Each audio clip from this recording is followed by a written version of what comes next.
आप सभी को मेरा नमस्कार। फिर से स्वागत है आपका मेरे YouTube चैनल पे। आज इस वीडियो में हम बात करेंगे पीलिया की समस्या के बारे में और जानेंगे इसमें कौन कौन सी दवाइयाँ उपयोग में ली जाती हैं। देखिए, इस चैनल पर आपको ए से लेकर जेड तक दवाइयों की सीरीज़ और काफ़ी हेल्थ टिप्स देखने को मिलेंगी, तो इसलिए इस चैनल को सब्सक्राइब करें। तो चलिए शुरू करते हैं। देखिए, पीलिया एक चिकित्सा समस्या होती है जिसमें त्वचा, आँखें और श्लेष्म झिल्ली पीली हो जाती है। यह तब होता है जब रक्त में बिलिरुबिन नामक रंग द्रव्य जमा हो जाता है, जो लाल रक्त कोशिकाओं के टूटने से बनता है। सामान्य स्थिति में बिलिरुबिन को लिवर के द्वारा संशोधित किया जाता है और शरीर से बाहर निकाला जाता है, लेकिन इस प्रक्रिया में कोई समस्या हो जाती है जिससे पीलिया हो जाता है। देखिए, पीलिया के कारण समझ लेते हैं। देखिए, जब लिवर डिजीज़ होती है, कोई कंडीशन होती है लिवर की, लिवर अच्छे से काम नहीं कर रहा होता है, जैसे हेपेटाइटिस है, सिरोसिस है या फिर फैटी लिवर है, तो उस कंडीशन में जॉइंडिस यानी पीलिया की समस्या जो है देखने को मिलती है। इसके अलावा अगर बाइल डक्ट में, पित्त की नलिका में कोई रुकावट है, जैसे कि कई बार क्या होता है, पित्त की थैली में पथरी हो जाती है, तब ये समस्या देखने को मिलती है।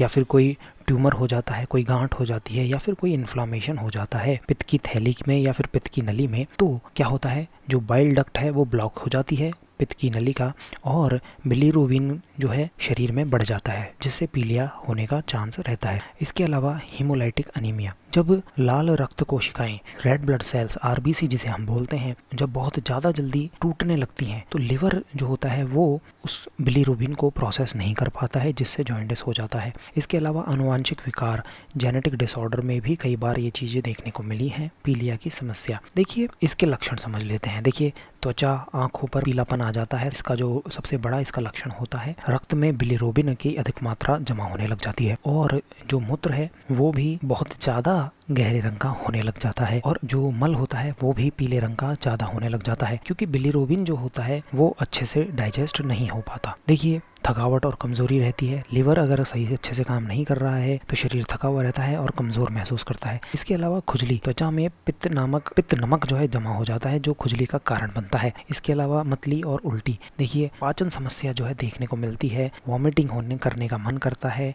या फिर वॉमिटिंग जो है देखने को मिलती है पीलिया के दौरान। तो ये सारे सिम्टम्स होते हैं, पेशेंट्स में देखने को मिलते हैं पीलिया के दौरान या फिर जॉइंडिस के दौरान। देखिए, एक तो प्री हिपेटिक जॉइंडिस होता है, जो आरबीसी के टूटने से ज़्यादा होता है, या फिर मलेरिया या फिर सीकल सेल डिजीज़ में देखने को मिलता है। इसके अलावा हेपेटिक जॉइंडिस होता है, जो कि सिर्फ और सिर्फ लिवर की बीमारी से ही देखने को मिलता है। अगर लिवर की समस्या है तो हेपेटिक पीलिया बोलते हैं। और एक पोस्ट हेपेटिक पीलिया होता है, जिसमें बाइल डक्ट में ऑब्स्ट्रक्शन हो जाता है।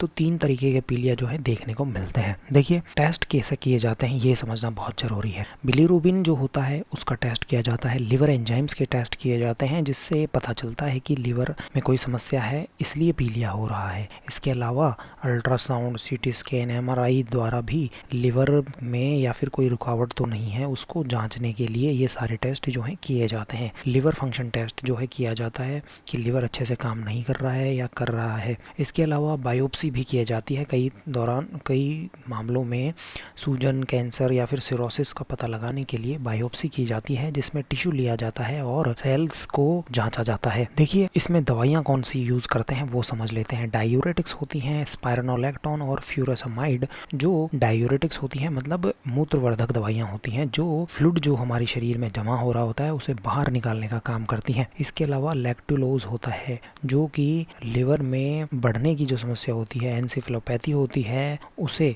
कम करता है। और जो अमोनिया होता है हमारे शरीर में, खून में, उसको भी ये जो दवाई है लैक्टुलोज कम करती है। इसके अलावा प्रोपेनोलॉल यूज़ किया जाता है, जो कि ब्लड प्रेशर को कम करता है, और जो पोर्टल वेन होती हैं, लिवर के आसपास जो खून की नलियाँ होती हैं, उसमें प्रेशर जो है कम करता है। इसके अलावा एंटीबायोटिक भी दी जाती है, रिवाक्सेमिन, जिससे इन्फेक्शन का जो चांस है वो कम होता है। देखिए, कुछ दवाइयाँ आती हैं जो पित्त की थैली में अगर कोई पथरी हो गई है तो उसे घोलने का काम करती है, जैसे उर्सोडिऑक्सिलेज कॉलिक एसिड होता है, जो डिजोल्व करता है कोलेस्ट्रॉल गॉलस्टोन को। पित्त की थैली में जो पथरी हुई है उसे डिजोल्व करने का काम करता है। इसके अलावा सिनोडिऑक्सिन ऑक्सीकॉलिक एसिड होता है, ये एक अलग दवाई होती है, वो भी यही काम करती है। इसके अलावा कोलेस्टेरिमीन होता है जो बाइल एसिड सिक्वेस्ट्रेंस होता है, जो बाइल एसिड्स के फॉर्मेशन को कम करता है। इसके अलावा एंटीबायोटिक्स जो मैंने पहले बताई आपको, सिफ्ट्रेक्सोन, सिप्रोफ्लॉक्सासिन, पाइप्रेसलिन, टैजोबैक्टम, ये एंटीबायोटिक्स होती हैं जो सर्जरी या फिर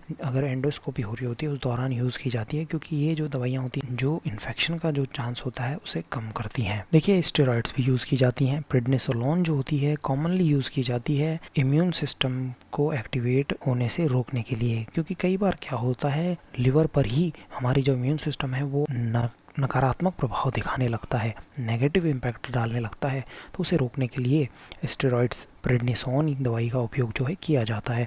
इसके अलावा फॉलिक एसिड सप्लीमेंट्स भी दिए जाते हैं और खून जो है वो भी दिया जाता है अगर बहुत ज़्यादा सीवियर कंडीशंस हैं तो। देखिए नवजात शिशुओं में पीलिया की समस्या जो है उसे कैसे सही किया जाता है, उसे फोटोथेरेपी के दौरान सही किया जाता है। देखिए क्या होता है, बिल्कुल जो पैदा हुआ है बच्चा उसमें जॉइंटिस होने का चांस रहता है, तो उसे ब्लू लाइट फोटोथेरेपी दी जाती है जिससे जो बिलिरोबिन है स्किन में डिजॉल्व होने लगता है। इंट्रावीनस इम्यूनोग्लोबुलिन्स दिए जाते हैं जो सीवियर हीमोलाइटिक डिजीज में नए शिशुओं में दिए जाते हैं। इसके अलावा एक्सचेंज ट्रांसफ्यूजन, देखिए जो बहुत ज़्यादा अगर समस्या है तो ब्लड में से बिलिरुबिन जो है रिमूव किया जाता है, एक्सचेंज ट्रांसफ्यूजन ब्लड दिया जाता है उसके दौरान। तो देखिए ये था पीलिया या जॉन्डिस की समस्या के बारे में और इसमें उपयोग में ली जाने वाली दवाइयों के बारे में।